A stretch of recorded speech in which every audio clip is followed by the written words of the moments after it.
What's going on, Diesel War Reaction? This your boy Juan Diesel, and I'm back with another video. This one's called Why Is Jamaica So Poor? Jamaican Economy.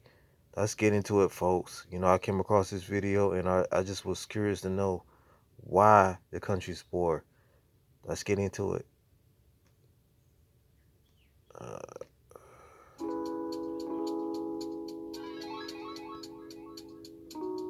Why is Jamaica poor? It's because politicians consistently spend more money than they raise in taxation, more money than they can possibly raise in taxation, most of which, in point of fact, they actually waste. It's an embarrassing but inescapable truth about Jamaica most of the time. We're a complete mess. From arresting criminals to developing industries, diversifying exports to simplifying taxes, creating wealth to erasing intolerance. Jamaica lags behind much of the world. Welcome back to Elite Jamaica, the place you come to learn about Jamaica and Jamaicans. If it's your first time joining me here, consider subscribing to the channel by clicking that red subscribe button. And do remember to turn on notifications by clicking that bell icon so you never miss any of my updates. I'm on a mission. A mission. Our GDP per capita is less than half the global average. According to the Statistical Institute of Jamaica, almost 1 in 3 men and 1 in 2 women in their early 20s can't find work. 40% of all the jobs in the country are in farming, fishing, and car repair.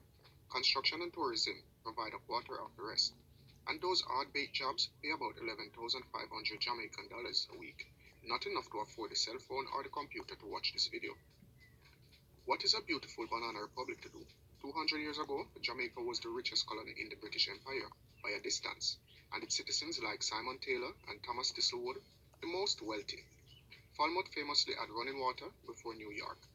How did we go from such prosperity in 1814 to such poverty today? Why is Jamaica so poor? It's the billion-dollar question, one the best and brightest social scientists have been chewing on for decades. Here's what the most influential living economist, Robert Lucas, has to say.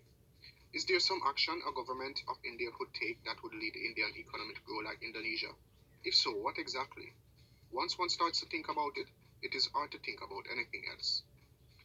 Well, it's easy to know what makes a market healthy, just to write down what the first world does. Modern economists agree that balancing state budgets, suppressing inflation, allowing free trade, and investing in infrastructure is the way to go.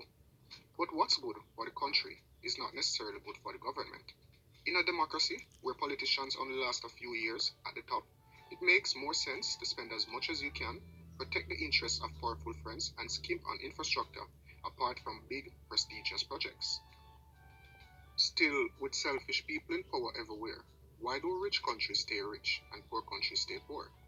Is because they're ridiculous, ineffective, ignorant politicians consistently spend more money than they can raise. And then they borrow, and they borrow, and what? In 2001, a Turkish economist, Daran Acemoglu, solved an amazing, disturbing piece of the puzzle. He discovered that he could predict the current GDP of 70 countries, including Jamaica, by looking at the mortality rate of white men in the 1800s. Wait, what? How in the name of Paul Bogle are those things even related? It turns out that wherever European colonizers survived in large numbers, like Australia and North America, they imported the rule of the law from home. But where they mostly succumbed to disease, like much of Africa and the West Indies, they didn't bother to set up strong institutions. Instead, they set a precedent of grab-and-go, short-term extractive policymaking that persists, like the viruses they feared to this very day. Out of many, one example: inefficient bureaucracies that encourage and even tolerate widespread corruption. Tim Arford, yet another economist, explains, development is thwarted because the rules and laws of the society do not encourage projects or businesses which would be to the common good. The small amount of education and technology and infrastructure in a country like Jamaica could be much better used if the society was organized to reward good productive ideas. But it is not. By contrast, America's patent system, effective courts, and venture capital paved the way, as much as the literal investment in highways for a good idea like FedEx to flourish. In turn, FedEx created the delivery network for Amazon, whose supercomputers now enable Netflix, and the virtuous cycle continues. This is all very depressing though, because it suggests that the problem of poverty operates on a scale larger than anyone's lifetime. That as a colonized people, we are predestined to struggle far past independence, and that we are our own worst enemy in implementing solutions. But the pressure is not despair.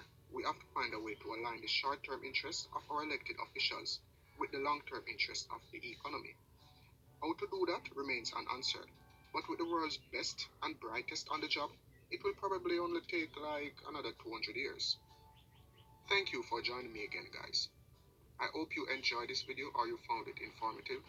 Remember, you can subscribe to Elite Jamaica by clicking that red subscribe button and turn on notifications by clicking that blue bell icon so you will always receive my updates.